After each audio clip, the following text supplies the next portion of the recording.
good, my lady. I've often heard that you'd give me a warm welcome if ever we met again. And like Flan. All right, ladies and gentlemen, we do this every single week. And I want to say something. We had Tim Donaghy on the show, and I wanted to do something with basketball. Yes, ladies and gentlemen. So tonight, I am going to grade the top 10 guards in the NBA. That's right. You heard it from me. I'm going to give you... So I was looking around, and Hoopshite is one of those big websites. I was looking and scoping out which one I want to go through. I don't want to go through ESPN because I don't like ESPN and what ESPN posts up. So I'm going to go with this one. I thought it was very interesting how they graded these guys. So at number 10, they have Tyrese Maxey from Philadelphia. And Tyrese Maxey is averaging, last year he was averaging 26.3 points per game, 6.1 assists per game, and about 3.3 rebounds a game. I would say about 4. The ratio of that, and 43.7 field goal percentage. He's averaging $37 million a year. I would have thought they would have graded him higher. I think that Joel Embiid has not been healthy, and it's been on this kid to really take over and really be the leader of this team. He doesn't cry to the media. He goes out and he plays the damn game, and I think he's definitely higher than 10.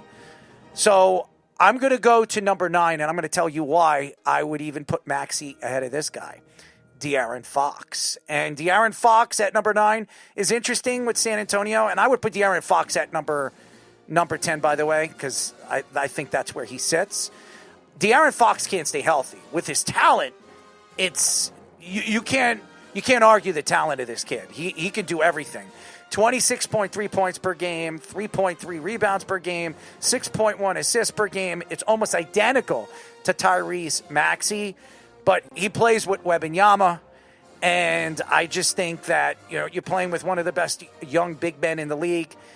I think that obviously you have that kind of star in the team. I don't think Philadelphia has enough of Joel Embiid and not enough of him playing because he doesn't play back-to-backs.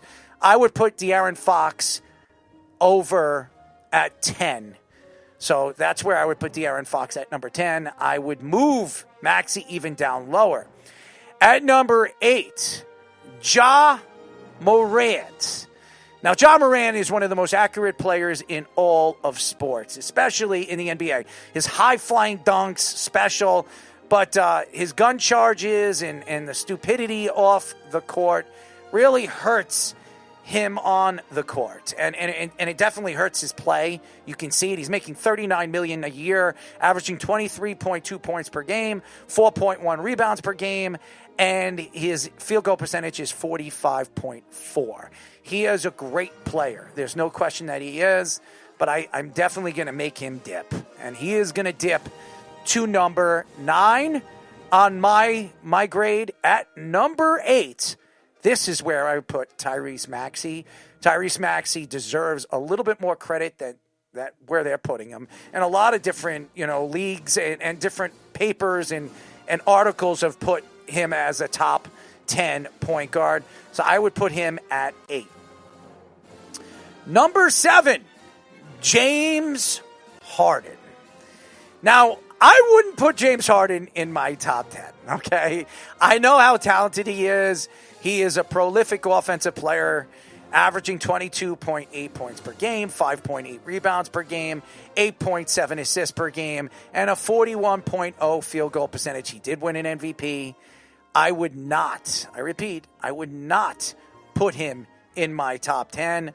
I'm not a big fan of the one and only James Harden just because of his inconsistency and his double dribbling, because he likes to hold the ball. We've said that the step backs are a little out there, so I would not put him in my top 10.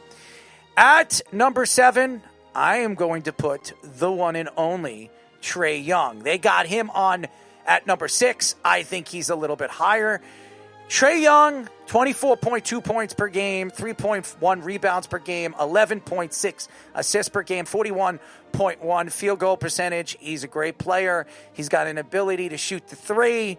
He doesn't make anybody around him better in my eyes. I don't care if he's averaging 11.6 per game. They're at the end of the game. The Hawks are a horrible team. I don't think he makes the team around him better. I think that he should be going somewhere else and maybe has an opportunity to be a star somewhere else. I would put him at 7. At number 6, and I know a lot of people are going to hate me on this, but I'm going to go this route because I just think that he's a lot better there, and I'm bringing it up right now. I am going to go, ladies and gentlemen, this year, not because of his back end of his career and everything like that. This year, I'm going to go LaMelo Ball. LaMelo Ball, when playing, this guy is as good as anybody in the league at his position. I think he can pass. He averaged 7.4 assists per game last year, 4.9 rebounds per game, 25.2 points per game. He's playing on a bad team, 40.5 field goal percentage. He's a great three-point shooter. He's the best of the Ball brothers. There's no question that he is. I do believe he is that good. And I think he's going to be even better when they put a bunch of players around him. I don't get why they haven't yet, but it is the Charlotte Hornets, and they are a terrible, terrible organization. So I would put him at number 6. At number 5, I would agree with this. I will agree with this. They got Steph Curry. And Steph Curry, who's still a sensational guard. There's no question that he is. He averages 24.5 points per game last year, 4.4 rebounds per game, 6.0 assists a game, 6.0 assists per game, 44.8 field goal percentage. He is a great overall player. He's making a lot of money, $59 million. He can shoot the three. He's the best three-point shooter in the league still to this day. He makes everybody around him better, but he's falling. And one of the reasons why is there's a much younger players and much younger talent in the NBA right now. So I would agree. I would put Steph Curry in the top 5, but at 5. Number 4, they have Cade Cunningham. Now, this guy, to me, should be much higher. I think this guy is as good as any point guard in the league. He's playing on the Detroit Pistons, okay? The Pistons. Now, he can't stay healthy. Last year was the first year I can remember that he stayed healthy since he was drafted. 26.1 points per game, 6.1 rebounds per game, 9.1 assists per game, 46.9 field goal percentage. This guy makes everybody around him better. So I think he's a little higher than this. At number 4, I would put, they have him at number 3, but until he proves himself in the big game, I'm going to take him out of the top 3. I'm putting my guy, Jalen Brunson, at number 4. Jalen Brunson averages 26.0 points per game, 2.9 rebounds per game, 7.3 assists per game, a field goal percentage of 48.8, which is one of the highest in the league. He's played great ball. He's made the Knicks a contender over the last couple of years and might jump to an MVP candidate this year. We have to see if he's more consistent in certain parts of the season. I would put him at 4. And at number 3, I am going to put Luka Doncic. They have him at number 2. Luka Doncic is, I don't consider him a point guard. I would say he is a guard. You could put him at the 2. You could put him at the 3. He could play multiple positions. A point guard, I don't know. 28.2 points per game, 8.2 rebounds per game, 7.7 assists per game, a 45.0 field goal percentage. I think Luka is one of the best players in the league. I would put him in my top 3 in the league. As a guard, no. At number 2, I would put Cade Cunningham. I think Cade Cunningham is that great of a player. He's special.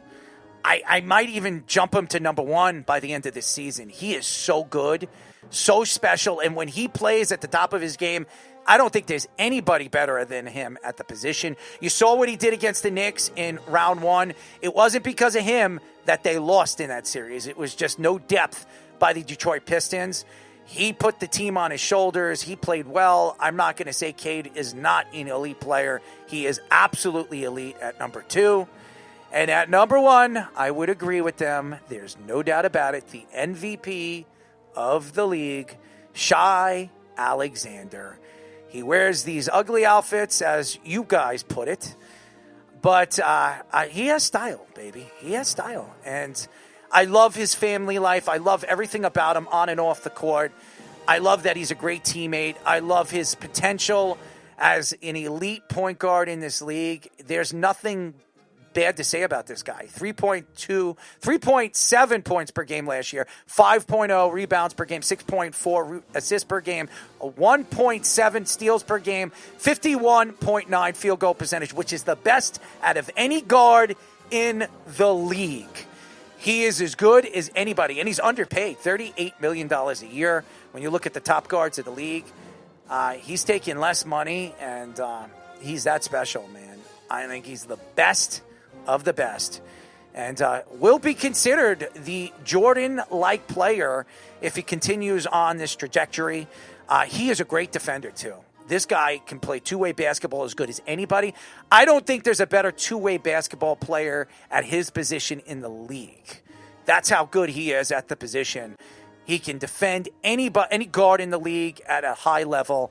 Give me Shai Alexander at number 1. And why somebody skipped him in our league all the way to 4 to me makes no sense. But whoever did, thank you very much. I'm loving it. Shai Alexander, number 1.